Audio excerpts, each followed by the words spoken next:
one of the pastors, and they were talking about living your life as if you've already won.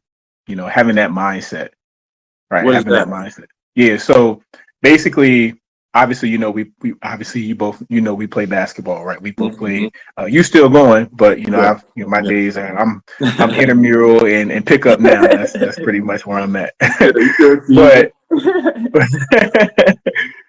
for sure. But uh, so if you're playing basketball, right, and no matter what happens in the game, Mhm. you're going to win the game by 3 points. When it gets to the fourth quarter and you're down by 20, there's no panic, Mm-mm. right? You're not panicking because I know it doesn't matter what's happening. It doesn't matter what it looks like. You're going to win. You're going to win the situation. And if you don't know Mm-hmm. the end, right? If you don't know that you're going to win, then you may be in panic mode. You might be complaining to the refs. You might just be complaining. Yeah. Oh, the coach is horrible. My teammates can't do this. Playing the blame game, doing all that stuff. Yeah. So now let's look at that. Let's apply that to life. So if we have a bad moment in life, we can acknowledge it. I'm not saying ignore it because we need to acknowledge it. Acknowledge that it's a bad moment, but then speak God's word over it, Mm-hmm. right? Because when we know that we have the win no matter what happens, we know that that moment's going to pass, but joy is coming after the battle. Just like you said earlier, weeping may endure for a night, but joy always comes in the morning. So if we know, But yeah, bro, I love that.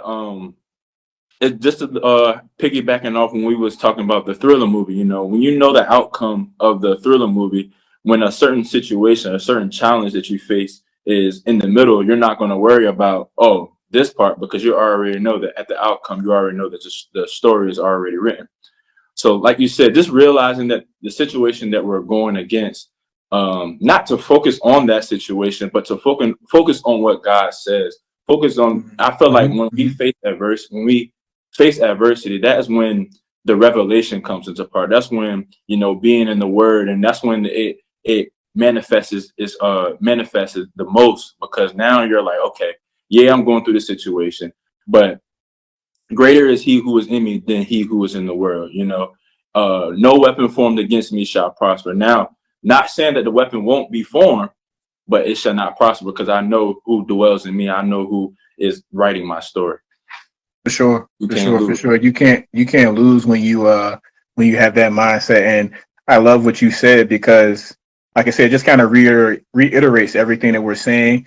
But I also think that that's the whole purpose of faith, right? That's why it's designed that way. Because if we didn't need God, right? If we didn't need faith, Yeah. then people wouldn't bow down. There wouldn't be any worship, right? If we Right. just knew that everything was always going to be good, then there would be no submitting because I know, well, I'm just doing well. I don't have to worry about it. So I think having that need to say, hey, look, I have abundance for you, but this is the process. This is the order you have to go through, and you can have more. There's no limit to what I'll give you, but it's just kind of going through that process first. So, everybody's in their different stages of where they are.